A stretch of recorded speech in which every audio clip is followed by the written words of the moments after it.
Hello and welcome to the Inspired Life Summit.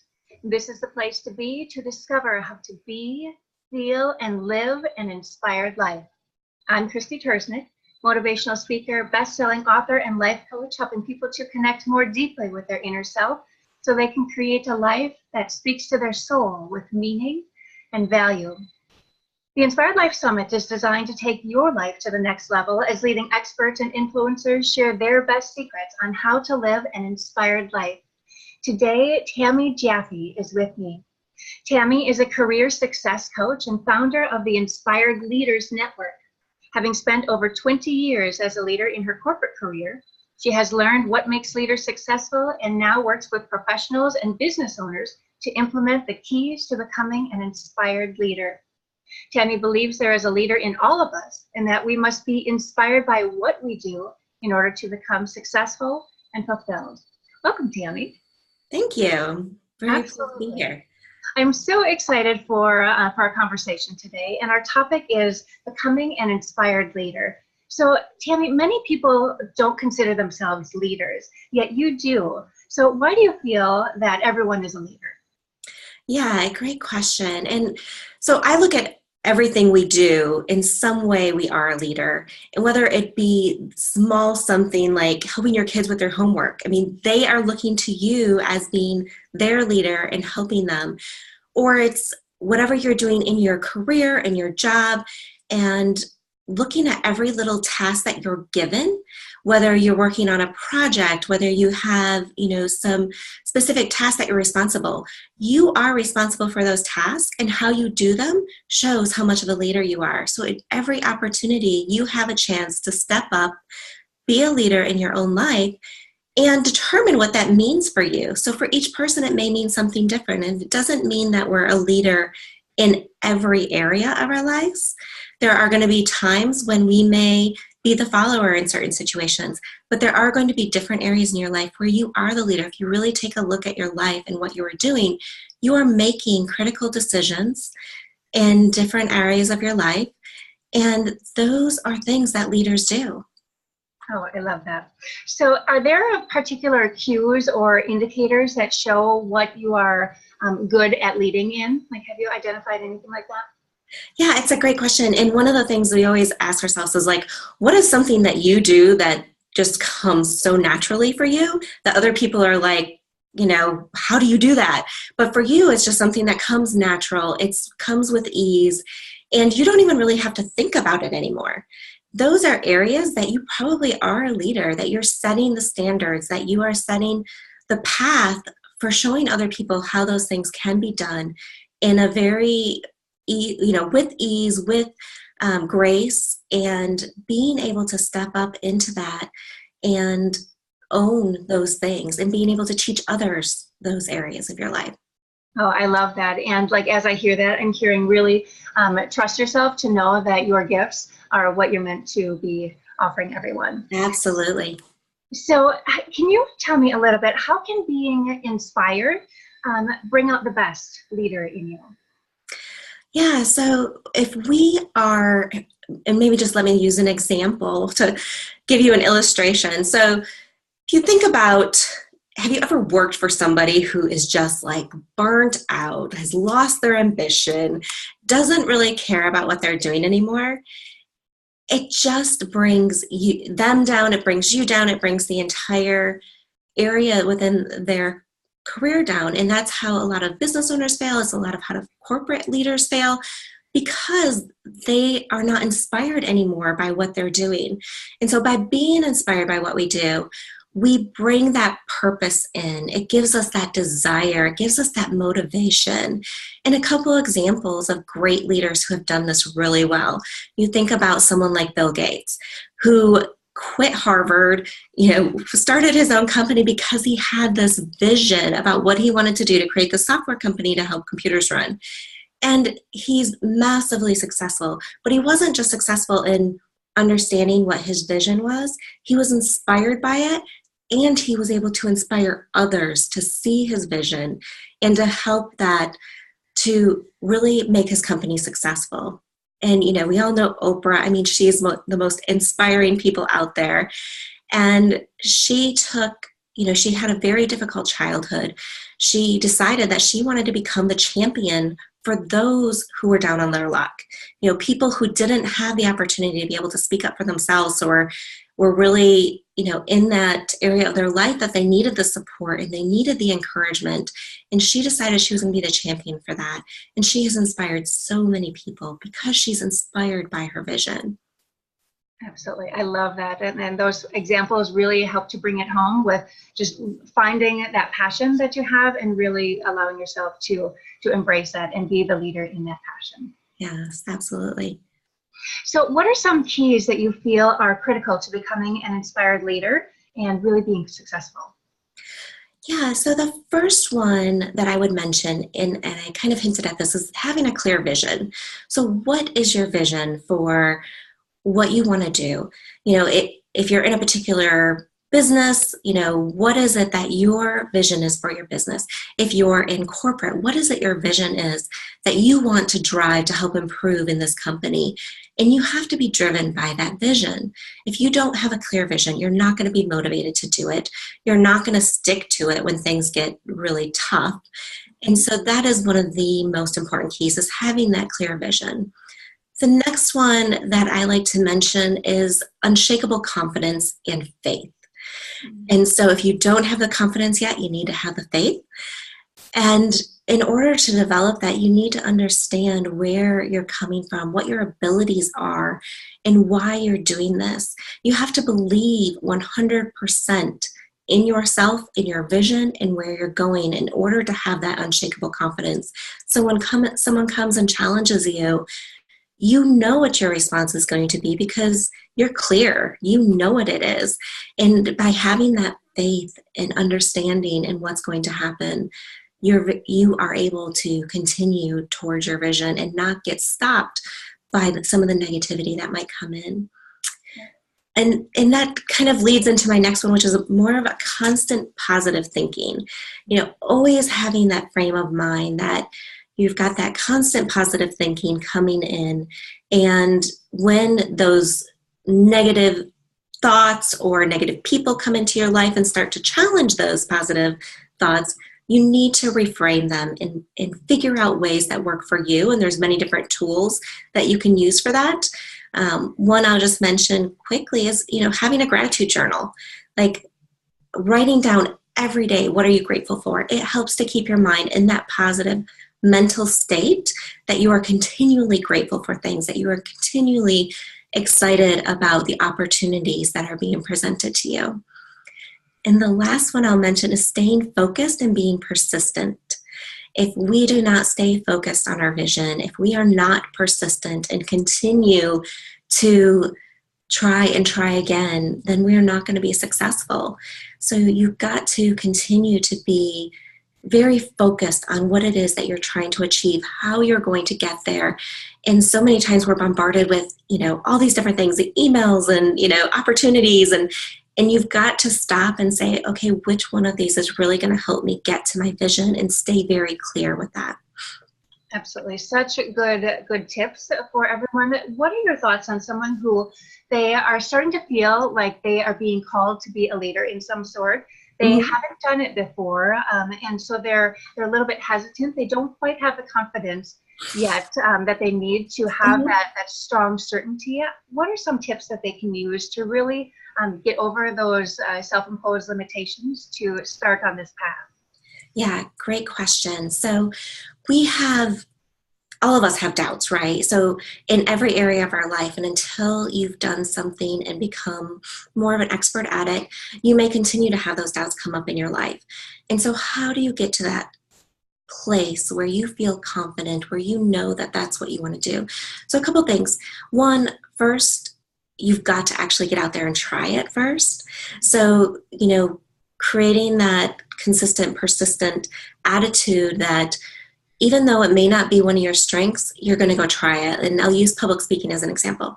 So everybody has this fear of public speaking, but we speak every day, right? And we're speaking in public. So when you reframe how you're doing it and what you're doing, it can have a big impact. And so there's different techniques and things you can use to get more confident, to get more skilled at it. But a lot of it comes down to practice. and getting the tools for whatever area it is that you lack that confidence. Communication skills is a huge one that I work with clients on all the time. They feel challenged to be able to talk to people in a certain manner.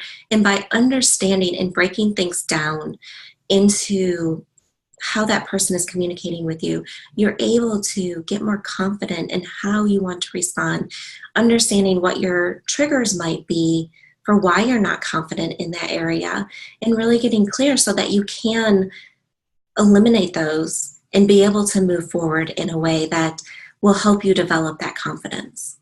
Yeah, I love that. So you talked about tools that you can use to really help you to step into this inspired leadership role. What can people do? Is it best if they work with someone to move forward, or are there things that they can do on their own? You touched a little bit on some of that.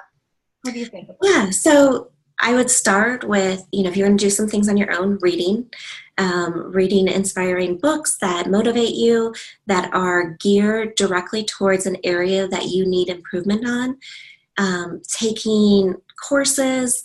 Of course, as a coach, I have to recommend, seeking a coach for certain areas where you really need that expertise and somebody to really kind of push you to that next level.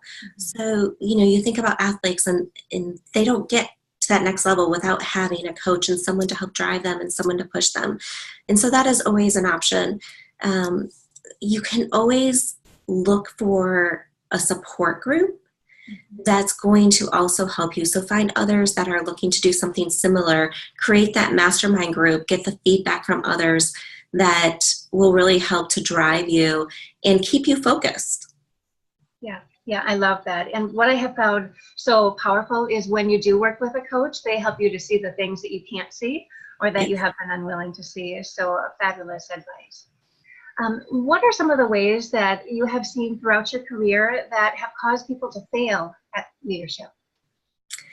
Yeah, so, and this may be the one reason why I went into coaching, is because I saw so many leaders fail and fail very hard and had a very personal impact on me as somebody who, I've been in a leadership role for many years, but I reported to some senior leaders who were very controlling. So, that's the first one I'll mention is, being too controlling in what you do and how you manage your employees, whether you're a micromanager, whether you think that only your ideas are right, that you don't listen to other people's opinions.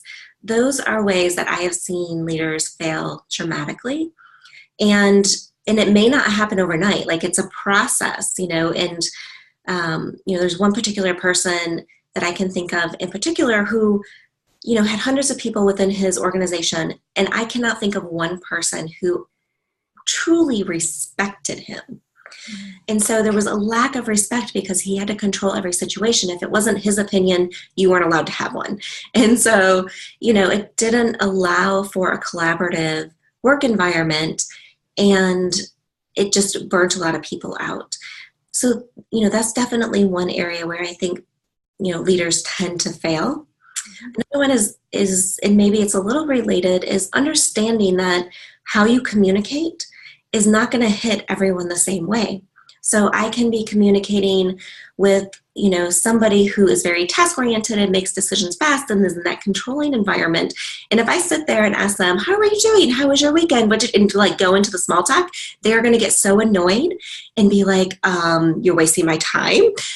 Whereas if I'm talking to someone who's very relationship-driven and wants to make that personal connection, and you have that same conversation, you are going to be so much more productive with them and be able to relate to them so much better. So understanding your audience of who you're talking to can be a huge thing. And when leaders come out and just think that they can communicate to everyone on their teams in the exact same way and get the exact same results, they're not going to be as successful, because that's not how people work and that's not how they interact. We all have different needs and we all have a different mind process of how we think about things. And you've got to communicate to people in the way they want to be communicated to. Absolutely. Are there particular things that leaders can do to help earn some of that respect? Absolutely. So there are so many ways that you can develop those relationships.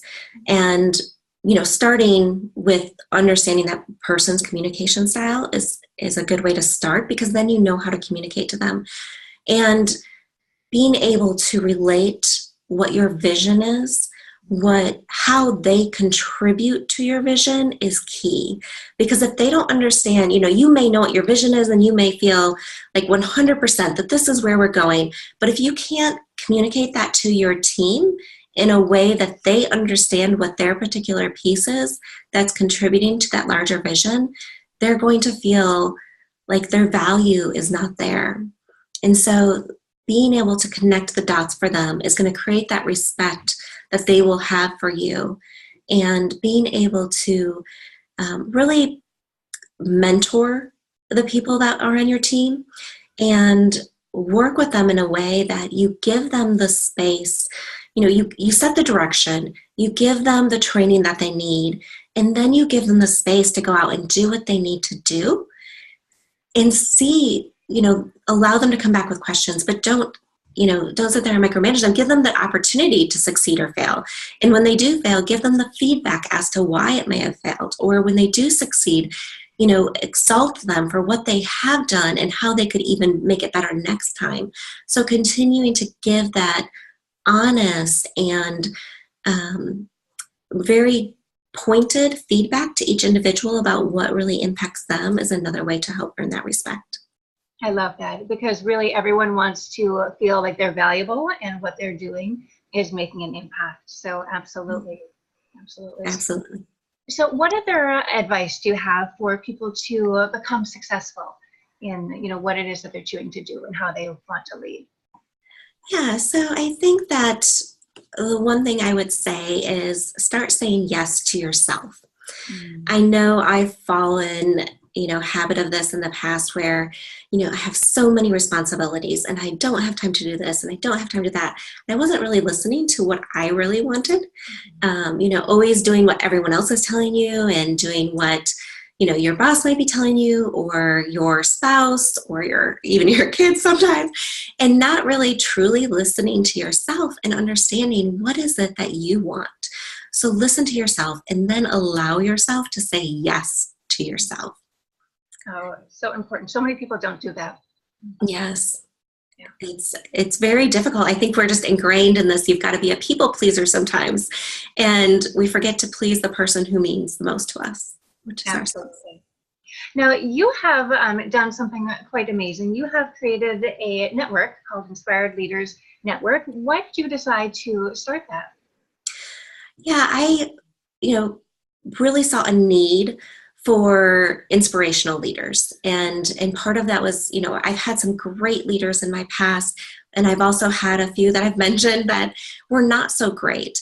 And what I realized throughout my career is there wasn't a place for people to go to get that inspiration, to understand how to be a great leader, how to take those next steps, how to build your career, how to, be able to build a team and figure out how they will respect you, and being able to let go of things that you're responsible for and building up a team to be able to do that. So, I really just saw this need for better and inspired leaders within our world and within our country. We've got some great ones, but when you think about it, they're like few and far between. And being able to connect these people with everybody. And so one of my goals this year is to do several interviews with inspiring leaders and bringing that to my community and sharing with people how they were able to be successful, be inspiring, share their vision, and how that made them a success. I love that. And what I find most inspiring from you is that you saw a need for something that wasn't there, and you led the way and you created that. And that's really what leaders do, is they look and see what they are skilled at, and they allow themselves to move forward with that. So congratulations for doing that. Thank you. Absolutely. So do you have a book or something like that that you have in your awareness that has really inspired you to step on this path of becoming an inspired leader? There are so many great books out there, and honestly, for the last couple of years, I've been so I've been in corporate doing a full-time job and coaching that I haven't had a lot of time to read. But I will tell you, the one book that I have been studying grossly for the last few months is Think and Grow Rich, and it's really going back to those basics and understanding. And you may think, what does that have to do with being an inspired leader? But when you really follow the methodology that Napoleon Hill has set out in that book, with understanding your desires, understanding what your vision is, creating that persistence and focus in your life, that is what will make you an inspired leader. I love that. And that's such a fabulous book. Thank you for sharing that. Do you have one last piece of advice that you could share with our audience? I guess I would say, look within you and figure out, where do you want to be more inspiring, and what is it that you are trying to bring out in yourself, because it's in there and you just need to bring it out. It's going back to that saying yes to yourself. What is it that you want? And bring out that inspiration that is within you, because it's within all of us, and get out of kind of that rat race and understanding why you are doing something. Be more specific about what it is that's driving you to take those next steps. No, I love that. Thank you so much, Tami, for sharing all of this really valuable information. How can people get in touch with you? Yeah, so you can check me out on my website. It's www.tamijaffe.com, and you'll have the link to the free offer as well, and that's another way you can get in touch with me. As well. Yeah, absolutely. So those links again are going to be on the Inspired Life Summit webpage with that free gift. So it's definitely easy to see that becoming an inspired life can really help you to live a joyful and an inspired life. So thank you so much for joining us today, Tami. Yeah, thank you, Krysti, for putting this together and putting that inspiration out there for just so many people in the lives that you're touching by doing this. It's an inspiration. Absolutely. Thank you so much. So this is Krysti Turznik reminding you to live every day like it's a day at the beach. Take care.